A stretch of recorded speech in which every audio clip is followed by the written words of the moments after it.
Et votre invité aujourd'hui dans la grande interview en direct sur Boursorama, c'est Romain Mielcarrec. Bonjour. Bonjour. Vous publiez, je précise, journaliste indépendant, il faut le dire, spécialisé dans les questions de défense, aussi les relations internationales. Vous publiez donc Marchand d'armes, enquête sur un business français. C'est aux éditions Talendier. Le Bourget vient de s'achever, justement. Tiens, parlons-en rapidement. Ça a été un bon cru parce qu'on y vend essentiellement du matériel aéronautique, civil, mais un peu aussi militaire, donc un peu de l'armement directement. Alors le Bourget, c'est un des 4 grands rendez-vous pour les industriels de la défense.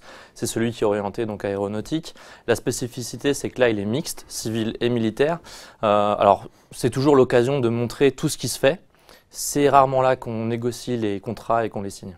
Bon, et donc on ne peut pas tirer d'enseignement de ce salon? Non, ça permet juste d'observer, de voir que par exemple certains pays sont plus ou moins présents, de regarder ce que présentent les pays. Qui ça? Alors les Russes par exemple qui nous interpellent parce qu'ils sont soumis à un embargo en ce moment, on n'a pas le droit de leur acheter ou de leur vendre des armes, pourtant ils sont massivement présents au Bourget, ils ont des délégations qui viennent visiter, ils ont des stands qui proposent leurs propres armements qui ont été utilisés en Syrie en disant voilà ça marche. Les Chinois qui montrent des drones armés, les Américains qui ont fait voler leur F-35 pour la première fois chez nous et qui essayent de dire à nos partenaires européens plutôt que d'acheter le Rafale français, venez acheter américain. Le F-35, juste question de sémantique, encore que les mots ont leur importance. Industrie de défense, industrie de l'armement, mais c'est la même chose en fait. C'est la même chose. C'est par pudeur de gazelle qu'on dit industrie de défense, non? Par pudeur ou par volonté de mettre des choses précises sur les mots. Par exemple, quand on parle d'armement, il y a beaucoup de choses qui rentrent dedans. Le terme juridique, c'est matériel de guerre. Et dedans, on a tout ce qui sert à des militaires. Donc par exemple, on peut avoir des camions militaires, on peut avoir des 4x4 militaires, on peut avoir des équipements électroniques, des radars, des satellites. Et tout ça, on ne va pas spontanément se dire ce sont des armes. Ce sont des équipements de défense qui servent à une armée à assurer la défense de son pays. Alors justement, la France est un des principaux vendeurs d'armes dans le monde, on le sait. Là, on a oscillé entre la 3e et la 5e place. On a réussi à de nouveau retrouver être sur le podium. C'est un business juteux, encore une fois, pour la France. On apprend dans votre enquête qu'on n'a jamais vendu autant d'armes que sous François Hollande. Oui, alors pour 2 raisons. La première, c'est déjà quand même un contexte géopolitique. Il y a beaucoup de pays qui sont en train d'investir massivement pour s'armer. Et pour eux, pouvoir échapper aux 2 très gros titans de l'export d'armement que sont les États-Unis et la Russie, on va souvent chercher une 3e voie. La France fait partie de celles qui sont intéressantes. Et puis la 2e grosse raison, c'est que Jean-Yves Le Drian, lorsqu'il est arrivé au ministère de la Défense, il s'était beaucoup préparé à tout ça. Il avait des équipes qui avaient bien réfléchi à comment intégrer le volet industrie dans la défense dans son ensemble. Et du coup, eux ont fait beaucoup d'efforts pour coordonner l'ensemble de la démarche commerciale. Bon, quand on vend des armes à l'Allemagne, à la Belgique, à l'Australie, c'est moins problématique, c'est moins touchy que quand on vend aux Émiratis ou à l'Arabie Saoudite, parce que l'Arabie Saoudite et les Émiratis, si j'ai bien compris, il y a quand même un conflit au Yémen, et ces armes sont peut-être, je pose la question, utilisées contre des populations civiles. L'intervention de la coalition arabe qui a lieu en ce moment au Yémen pose beaucoup de questions, parce que le respect des droits humains est totalement catastrophique. Toutes les ONG et les Nations Unies tirent la sonnette d'alarme, et effectivement, les pays qui interviennent, ce sont des pays auxquels nous, on a vendu beaucoup d'armement. Ils s'en servent ou pas? Ils s'en servent, bien sûr. On a vu les chars Leclerc que nous avons fabriqués, que nos militaires n'ont jamais utilisés au combat. Ils ont connu leur baptême du feu au Yémen sous pavillon émirati. Donc effectivement, ces armes servent pas à tuer des populations civiles, c'est pas le but. Elles servent à combattre un ennemi de ces pays-là. Oui, et effectivement, au passage, il y a des civils qui sont tués comme dans n'importe quelle opération militaire. La différence, c'est que certainement, les Saoudiens, les Qataris, les Émiratis font un peu moins attention à préserver les populations que ne le font par exemple des Français ou des Allemands. Et ça pose un cas de conscience aux différents vendeurs d'armes que vous avez rencontrés? Oui. Ils ont du mal, ils parlent sous couvert d'anonymat, bien sûr. Alors, tous les gens que j'ai rencontrés se posent des questions. Tous les gens que j'ai rencontrés expliquent qu'eux, ils font ça parce qu'ils sont persuadés, ils croient fermement que participer à produire et à vendre des armes, ça contribue à la sécurité collective. Et effectivement, il y a toujours une angoisse, c'est qu'un jour, une des armes qu'ils ont fabriquées ou vendues permettent ou tuent des civils et encore pire, qu'elle échappe au contrôle des gens à qui elles ont été vendues pour finir entre les mains des méchants, des groupes armés terroristes par exemple. C'est ce qu'on voit. Alors, côté français… Pas côté français, mais on voit bien que ce type d'arme se retrouve parfois dans de mauvaises mains. On le voit souvent. Alors côté français, il y a un cas qui est particulièrement significatif, c'est le Nigeria, auquel on a vendu il y a des années des Alpha Jet avec des bombes à sous-munitions. Et Boko Haram a récemment réussi à piller des stocks de l'armée de l'air nigériane et ils ont récupéré les bombes en question.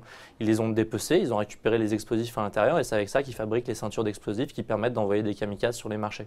Ouais. Alors on l'a dit, la transition est un peu dure, mais c'est une période qui est faste pour l'industrie de l'armement française. Est-ce qu'il faut s'en réjouir parce qu'effectivement, encore une fois, ça dépend à qui on vend et puis ça crée des jobs en France et en même temps, ça tue des civils au Yémen. Alors c'est un sujet dans lequel on ne peut pas rentrer dans la caricature. Il n'y a pas de bonne ou de mauvaise réponse. C'est clairement une force pour la France d'avoir une industrie comme celle-là, qui est une industrie stratégique, qui se porte bien. Elle se porte bien, c'est-à-dire qu'on est capable en autonomie de fabriquer tout ce dont on a besoin pour équiper nos forces. C'est la raison d'être de l'industrie française. Il y a une balance commerciale qui est extrêmement positive, ce qui nous permet également d'exercer une influence sur les gens à qui on vend de l'armement.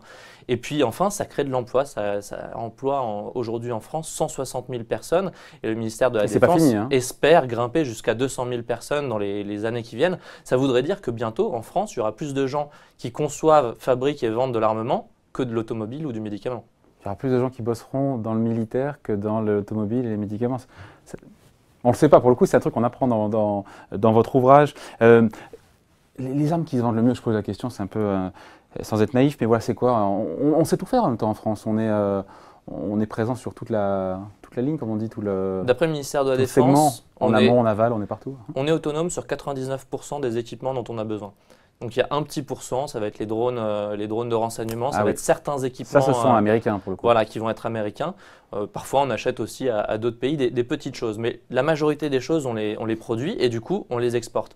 Les secteurs qui fonctionnent extrêmement bien, c'est tout ce qui va être électronique. L'électronique marche bien. Tout type d'électronique qui va aller dans les avions, qui va aller dans les navires, qui va aller dans les postes de commandement. L'aéronautique militaire représente une grosse partie du chiffre d'affaires du secteur. Et puis le maritime avec les navires qui se portent bien. Le petit frère qui, ces dernières années, avait un petit peu du mal, c'était l'armement terrestre, les véhicules blindés, les véhicules de combat, qui pourraient dans les années qui viennent avoir aussi de belles opportunités. En même temps, le marché de l'armement se porte bien. En même temps, on entend dire souvent, c'est Nicolas Bavrez qui me disait, l'historien, l'économiste, que l'obsolescence des matériels de nos forces armées qui sont sur les théâtres d'opérations extérieures était vétuste, était en mauvais état.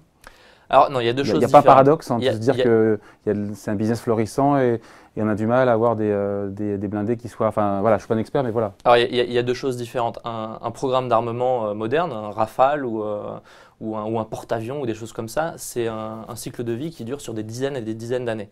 C'est des dizaines d'années de recherche et puis ensuite c'est des dizaines d'années où on le met à jour et où on va l'utiliser. Ce qui pose problème aujourd'hui, c'est l'entretien des matériels, non pas parce qu'ils sont vétustes, même s'il y en a qui commencent à sérieusement vieillir, mais parce qu'ils sont beaucoup utilisés. Et que le budget de la défense aujourd'hui ne permet pas d'assurer d'avoir toujours suffisamment d'équipements en état de fonctionner sur les théâtres d'opération, notamment les plus difficiles, où il va y avoir du sable, où il va y avoir un climat difficile, où il va y avoir beaucoup de vent par exemple. Et donc c'est l'argent qui manque ? C'est la décision de mettre plus d'argent. Après, le choix revient aux politiques qui donnent à l'armée les moyens de remplir sa mission. Les militaires vous diront toujours qu'il n'y en a pas assez, et puis les financiers qu'il y en a trop. Il y en a trop, évidemment. L'équilibre, il est au milieu. Le fait que l'industrie de l'armement français soit présent, soit capable de fournir toute la gamme, encore une fois, on l'a dit, de produits nécessaires, voilà, une force moderne, c'est assez rare dans le monde, d'être capable d'être en dehors des drones et en dehors des… Oui, les pays qui sont capables de le faire se comptent sur les doigts de la main. Les États-Unis, bien sûr, la Russie aussi. La Chine commence à de plus en plus être crédible sur ce secteur. L'Allemagne et la Grande-Bretagne sont nos gros concurrents européens. La France, et puis après, il y a quelques acteurs un peu plus modestes, mais aussi très sérieux, l'Italie, Israël, l'Espagne ou encore la Corée du Sud. Bon, un dernier mot, parce que c'est hyper intéressant, il y a tellement de sujets, enfin tellement d'angles sur votre livre. Pour vendre du matériel de guerre, il faut évidemment, les entreprises françaises doivent passer par bénéficier de dérogations. C'est ça qu'il faut expliquer, c'est que c'est interdit de vendre des armes, sauf dérogation de la part de l'État. L'État garde vraiment bien la main sur ce business, sachant qu'il y a des intérêts convergents entre l'État et le complexe militaro-industriel. La règle, c'est l'interdiction. Il est interdit d'exporter du matériel de guerre.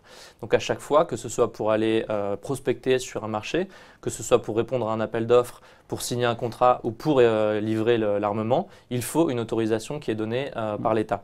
Alors, il n'y a pas de les différents acteurs interviennent. Donc par exemple, le ministère des Finances va dire si financièrement le contrat est viable, si pour l'industrie c'est correct, etc.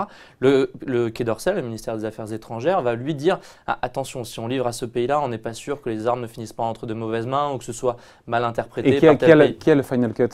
Ça dépend, selon les périodes, du poids d'un ministre, du poids d'un haut fonctionnaire, de la décision du président. Très clairement, dans les années qui viennent de passer, Jean-Yves Le Drian pesait extrêmement lourd dans tout ce dispositif et se faisait largement entendre lorsqu'il avançait les arguments qu'il avait avancés. Mais donc il y a des intérêts convergents entre l'État et entre les vendeurs d'armes? Oui, ils sont quelque part au service de l'État. Leur raison d'être, c'est d'équiper l'armée. Une grande partie de leur capital est détenue par l'État. Ils ne peuvent pas exporter sans avoir l'autorisation de l'État. Donc, clairement, il y a une forme d'onction, de bénédiction de l'État dans ce business de l'armement? De bénédiction, je ne sais pas. Il y a une conviction que c'est un secteur extrêmement intéressant. Il se porte bien, il crée de l'emploi, de la balance commerciale positive. Donc pour un gouvernement, c'est extrêmement intéressant, surtout dans le contexte actuel où la grande peur des Français, c'est le chômage. C'est un des secteurs où on peut dire là, ça fonctionne. Donc clairement, il y a une envie d'y aller et c'est peu contesté. Parce que parmi les parlementaires qui travaillent sur le sujet, la grande majorité sont des gens dont les circonscriptions sont concernées parce qu'il y a des bases militaires ou des usines. Donc ce sont des gens qui vont peu remettre en question ce genre de décision. Bon, on finit là-dessus. Les valises de billets, c'est la fin d'une époque. Il y a toujours les valises de billets là-dedans, dans ce type de les rétrocommissions, tout ça. Vous mentionnez des cabinets de conseil bidons, c'est-à-dire qu'en fait, c'est une façon déguisée de faire une étude par un cabinet. Et en fait, c'est la rétrocommission qui est touchée, c'est ça? Alors, il y a beaucoup d'efforts qui ont été faits justement pour éviter ce type de corruption qui est illégale. A priori, ça s'est quand même amélioré par rapport aux 2 dernières décennies. Dans les faits, tous les commerciaux me disent, nous, dès qu'on a quelque chose d'un peu suspect, qu'on essaye de nous demander de l'argent ou quelque chose, tout de suite, on tire le warning et on mobilise toute la hiérarchie pour Sauf éviter. Que beaucoup d'autres pays le font. D'autres pays le font, il faut que ce ne soit pas notre argument. Après, il y a des moyens de contourner ces règles-là. Et puis, moi, ce qu'on m'a dit au Quai d'Orsay, c'est que de temps en temps, quand il y a un intermédiaire qui se retrouve incrusté sur un marché un peu secondaire, on va peser le pour et le contre. Et si finalement le jeu n'en vaut pas la chandelle, on ne va pas spécialement essayer de le faire enlever de la balance. Bon voilà, pour en savoir plus, je vous renvoie donc à ce livre Marchand d'armes, enquête sur un business français. C'est signé Romain Mielcarrec et c'est aux éditions Talendier. Merci à vous. Merci à vous. Au revoir.